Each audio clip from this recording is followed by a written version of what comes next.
pleased that everyone's here tonight and that Shane Davis and Winona LaDuke has come out to Michigan to join us in this grand ban fracking movement that's not only here in Michigan but all around the country.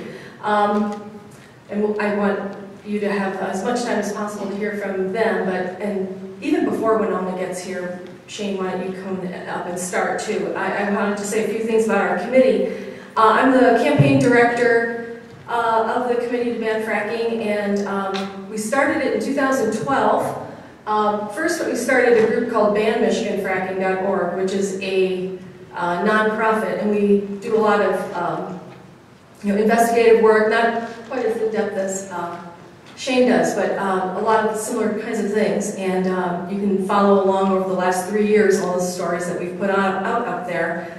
And it's really easy to say, hey, let's ban fracking, but how do you do it? What does the ban look like? Write it, define it. What are you going to stop?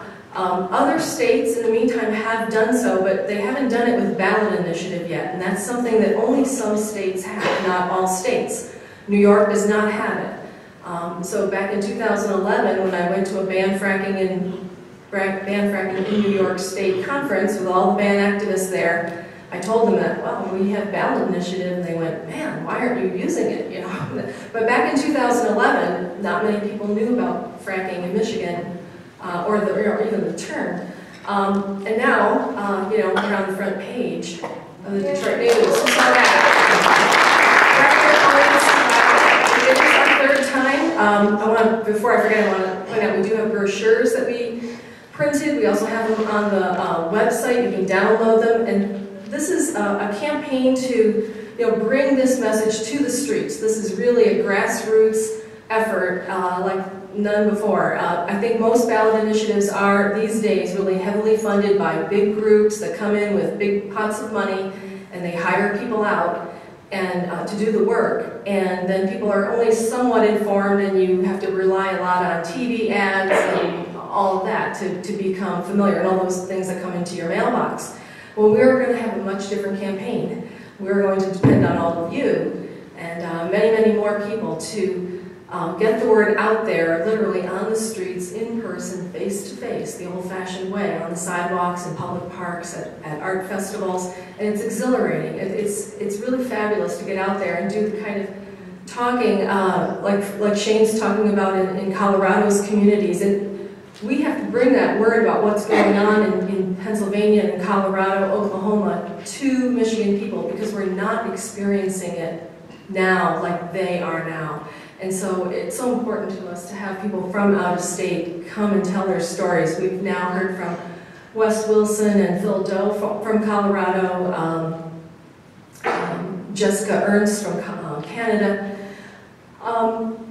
I'm getting ahead of myself. I wanted to also say that what this story was about on the front page is that tomorrow in Lansing we face our first little hurdle to get on the ballot, and that is to just approve our petition as to form. This is our third petition, so this is what it looks like. And on the back is the language. And we have revised it and improved it, and I just thought I'd mention a few highlights of it. And starting tomorrow, you'll see the language on our website, letsbanfracking.org. Some of the things that people said in the movies that you watched tonight I thought really hit home. There's a section that's called, what we're doing is changing the state law, not the local laws, but the state oil and gas law. And it's called Part 615, and it's part of the Natural Resources and Environmental Protection Act of 1994. Very, very big law. And then Part 615 is the oil and gas regulations, and that's where we're putting this ban on fracking and frack wastes. We're not just banning fracking, but frack wastes.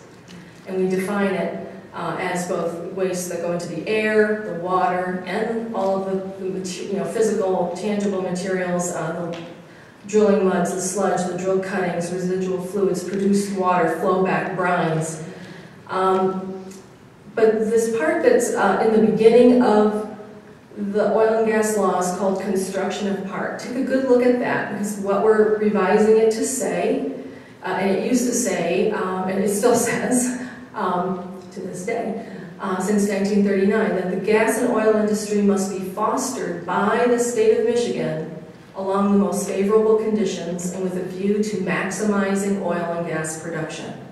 So our state, even though it's this oil and gas and minerals division is put into the DEQ, Department of Environmental Quality, their job is to foster the industry, make it happen, maximize that production. And the oil and gas production actually produces profits for the state of Michigan. So our regulators are also business partners with the industry. So what we're going to change is, we're not shutting down all oil and gas actually, but this construction of part will read something like, I'll just paraphrase it.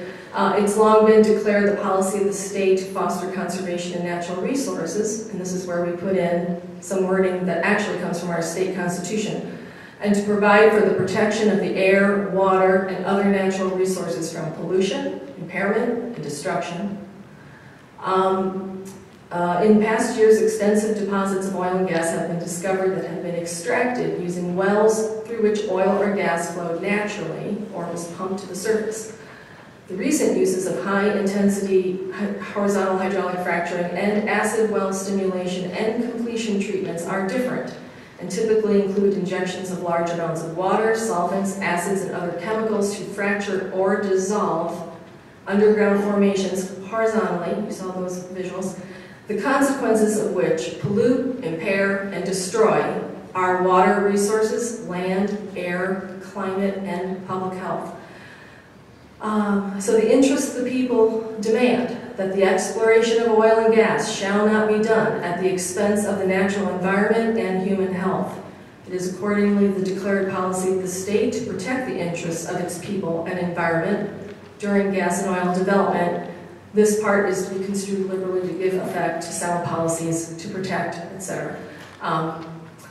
So we really change the entire equation with this. And this is what allows any other regulations that any other group might do in the future, whether it's regarding setbacks or whatever, it's going to have to be interpreted along those lines. Any court in the future is going to have to abide by that. And then we have the actual prohibition on horizontal fracking. We also add a prohibition on acidizing of horizontal well bores. So no matter which way they get down to that horizontal layer, whether they go this way or down this way, or they zigzag it down, as soon as they get to the horizontal layer and frack it or acidize it, that's what they're not going to be able to do.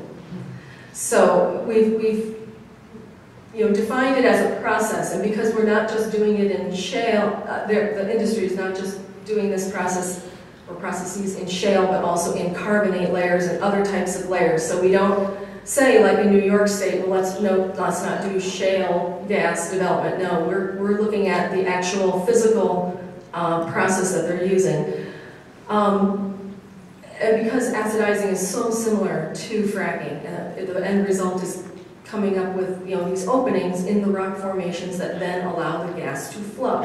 So it really doesn't matter which way they get there. We want to stop that. So, and then we define frack waste as anything that's coming out of those horizontal well bores, whether they're coming out of wells in Michigan, of course, which wouldn't be happening, but also from out of state. And if anyone's been following the news in this past summer, we did discover that, in fact, we are taking in frack waste and radioactive waste, drill cuttings, sludge, all kinds of stuff from other states. And we don't really even know the full extent of it yet. We only know about a few of the things that came from Pennsylvania, but I'm sure we may be getting stuff from Colorado.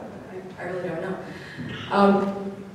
So that's all really exciting. Another thing we added into the new language is a citizen standing provisions that will allow any Michigan resident to enforce this law and recover all costs, and so we'll be able to. It's just sort of explicitly written into the language now. A lot of people don't put a lot of faith in a ballot initiative when they've heard about referendums like the Wolf petitions that were so successful actually in getting on the ballot, and also getting the no vote that they wanted to defeat those Wolf laws. But referendum and initiative are different. The emergency manager was the other referendum. Initiative and referendum are different. Referendum is when the legislature passes a law and then the citizens or whatever group comes forward and says we would like to get rid of that law. And it's a brand new, recently passed law. So there's only a certain amount of time in which to gather signatures, you put it on the ballot, and you put that exact law on the ballot, and the proponents of those referenda want a no vote. They want to get rid of that law. So a win for that campaign is a no vote. But for initiatives, it's new laws or amended laws, and you're amending the state statute. You're coming up with a brand new law. And in our case, we're doing a little bit of both. We're amending and putting a new language into an existing law. So that has a different procedure, has a different signature requirement. We have to collect 252,523 valid signatures, which means we're going to need about 340,000. Carol told me that we had about 80 people here. 80 people times 200 is about, what is that? 16,000? About people in this room could collect 16,000 of those signatures. It's not hard to do. We collected 70,000 2 years ago with really a smaller group of people than we have now. So we have way more people involved.